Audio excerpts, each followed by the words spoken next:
Livro de João, louvado seja o nome do Senhor, no capítulo 9, e o Senhor me deu esse maná fresquinho. Eu estava ali sentada e aí o Senhor trouxe à minha memória isso.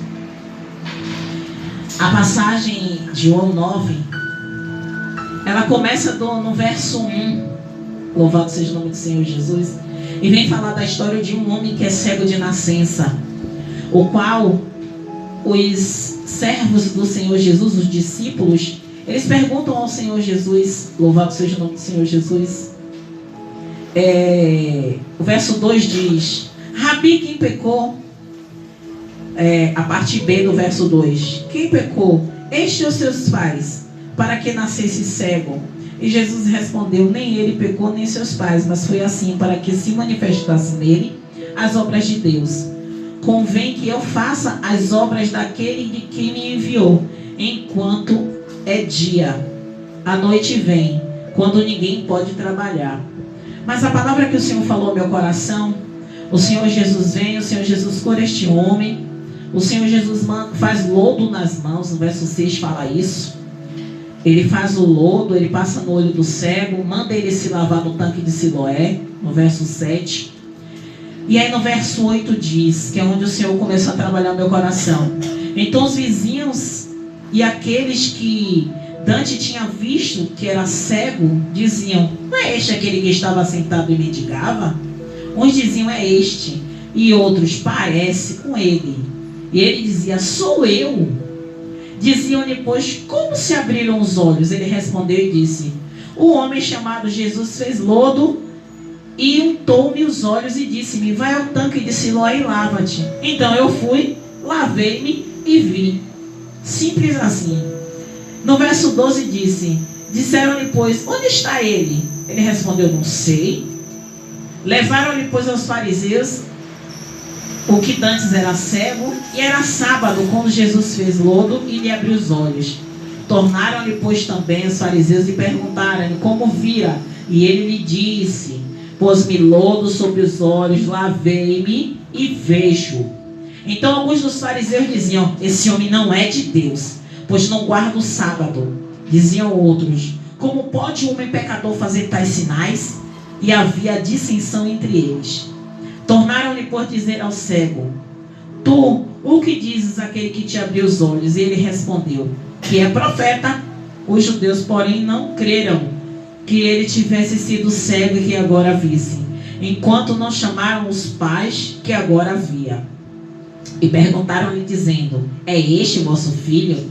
E vós dizeis ter nascido cego? Como, pois, vê agora?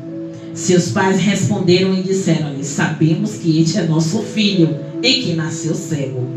Mas como agora vê, não sabemos. Ou quem lhe tem aberto os olhos, não sabemos. Tem idade, perguntai-lhe a ele mesmo, e ele falará por si mesmo. Seus pais disseram isso porque temiam os judeus, porquanto já os judeus tinham resolvido que se alguém confessasse ser ele o Cristo, fosse expulso da sinagoga. Por isso é que seus pais disseram: tem idade, perguntai-lhe a ele mesmo. Chamaram, pois, pela segunda vez o homem que tinha sido cego e disseram-lhe: dai glória a Deus, nós sabemos que esse homem é pecador. Respondeu ele, pois, e disse: se é pecador, não sei. Uma coisa eu sei, é que, havendo eu sido cego, agora vejo. Igreja, eu vou parar aqui no verso 25, porque eu não sou eu que estou ministrando, eu estou trazendo a reflexão. Observe uma coisa, eu até falei ontem a respeito dos julgamentos e tudo, e o Senhor trouxe isso à minha memória, e por isso eu estou compartilhando com a igreja. Este homem, ele era cego de nascença, mas foi-lhe feito um milagre. Bastou aquele homem crer, porque se ele não cresce, ele simplesmente passava a mão no olho e continuava cego. Mas ele obedeceu Jesus, ele acreditou em Jesus. Ele foi, lavou-se no tanque que Jesus mandou ele se lavar, e ele simplesmente viu. Mas quando aquele homem veio, todos que o conheciam, alguns achavam que eram e alguns tinham certeza que eram, mas ele estava vendo. Ele não tinha visto Jesus ainda. Ele só sabia que era o Cristo. Por quê? Porque as pessoas chamavam por Cristo. A gente sabe disso, que onde Jesus estava, várias pessoas o seguiam. Então, provavelmente, ele tinha ouvido falar que aquele era o Cristo.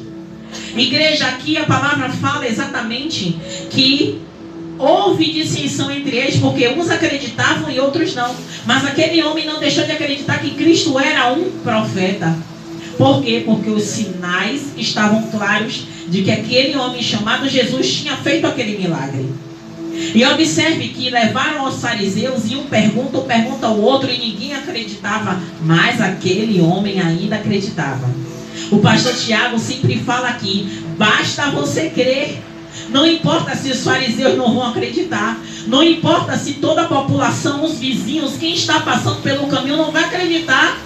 O que importa é que você acredita no que Cristo já fez e no que Ele ainda há de fazer na sua vida. Se há uma promessa na sua vida e na minha vida, basta nós crermos que Ele vai concretizar. Há um tempo determinado, em Eclesiastes 3, a gente sempre ouve falar, mas nem sempre a gente quer esperar o tempo de nascer, o tempo de crescer, o tempo de juntar e o tempo de separar. Nem sempre o tempo é igual. Há um tempo. Agora é o tempo de esperar. Mas também é o tempo de crer. Também é o tempo de perseverar. É também o tempo de buscar. Mas cabe a cada um saber em que tempo está. Às vezes é só um tempo de esperar, descansar. Como o Salmo 40 fala, esperar com paciência. Nem sempre a gente espera com paciência. Às vezes é isso que muitas vezes retarda o que? O poder de Deus? Não. Muitas vezes a bênção ela já foi liberada, mas somos nós que não estamos preparados para recebê-la. E muita gente diz assim, não, já recebemos. Não, recebemos sim, mas já tomamos posse? Não está palpável. Para a gente ter certeza que recebeu, Deus testifica em nós. Quando alguém tem que receber o dinheiro, a gente sabe que liberou, mas já caiu na conta? É como se você tivesse recebido? Não. Você consegue pagar a conta com o dinheiro que está liberado, mas não caiu na conta? Não. É a mesma coisa a bênção. Foi liberada, mas você já sentiu os sinais dessa bênção? Então pense, assim como o dinheiro que foi liberado não caiu na sua conta e você não sacou para fazer os pagamentos, assim também são bênçãos. Foram liberadas, mas a gente ainda não tem o poder sobre ela, ou ela não tem o poder sobre nós. Por quê? Porque ainda falta algo, falta cair na conta. Mas, como eu disse, há um tempo determinado. Este homem disse a todo mundo, eu vejo, não sei quem foi, não sei quem ele é, se ele é pecador, eu não sei, mas eu estou vendo. E às vezes é o que tem nos faltado, é crer no Cristo ressurreto. E às vezes a gente fala, e eu falo de mim, igreja, como eu tenho dito à igreja aqui, rasgo meu coração diante de vocês e digo, Senhor, me ajuda na minha incredulidade. Porque muitas vezes tem me faltado isso, a esperança. Às vezes eu deposito no homem o que eu precisaria depositar mais em Deus. Por quê? Porque quando a gente diz que deposita na mão dele, mas também espera no homem, você não está depositando nele, eu estou falando de mim. Então quando eu entendo que eu preciso depositar nele, aí as coisas mudam. Por quê? Porque não é fácil. Não é fácil. Não é fácil. Não é fácil. Eu sempre peço ao Deus, Deus, que eu fale daquilo que eu vivo, mas que não seja filosofia para que eles sigam, mas que eles sigam a palavra do Senhor. E no verso 12 diz, e disseram-lhe, pois onde está ele? Ele respondeu, não sei. Levaram, e no verso 15 disse, tornaram, pois, os fariseus a perguntar-lhe como vira. Ele disse, pôs-me lodo sobre os olhos e vejo. Então esse homem aqui, ele está dizendo bem claro, gente, não importa em que situação foi, o que é importante é que ele fez o lodo, ele botou no meu olho e eu obedeci ele e agora eu estou vendo. Eu acho que o lodo já foi colocado.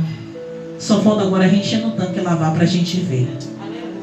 E é no espiritual, porque o que eu estou vendo aqui, Deus está tratando de mim também, sabe?